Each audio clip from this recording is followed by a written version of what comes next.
Look, they're clearly disappointing figures, but the statisticians tell us that the weather had a huge effect. We had the coldest December for 100 years, businesses were closed, people couldn't get to work. It's notable that some of the areas less affected by the weather, like manufacturing, have actually been performing quite strongly.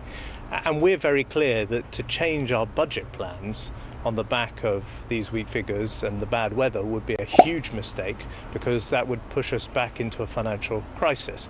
So we're not going to be blown off course by the bad weather.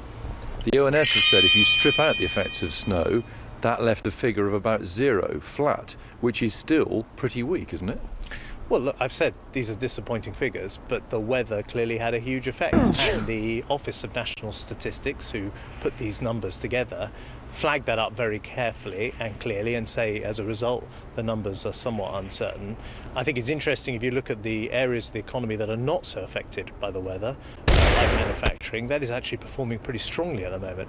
And that is an important part of rebalancing our economy, a process that has to take place. So look, we've had bad weather. It's the worst December for 100 years. People remember that. But you shouldn't be blown off course by bad weather, and we're not going to.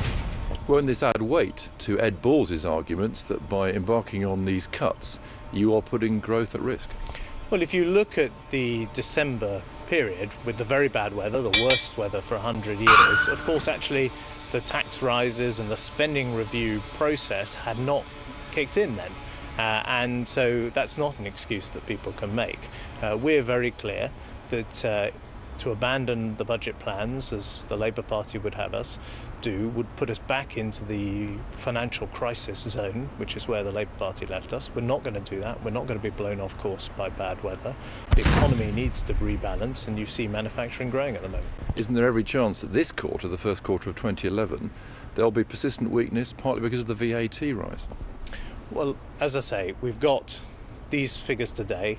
They're very uncertain, and the impact of the weather has clearly been enormous, as the Office of National Statistics that puts together the forecast has made very clear. And it was the coldest December for 100 years. People couldn't get to work, businesses were closed, and that's had a bigger impact than anyone forecast. But if you look at areas not so affected by the weather, like manufacturing, they are growing. That's an important part of rebalancing the British economy. And if we were to abandon our budget plans and not face up to the debts as the way that Labour suggests, then we would be back in a financial crisis that would be a disaster for Britain, and this government is not going to be blown off course by bad weather. Now, he said the word weather maybe 20 times during that.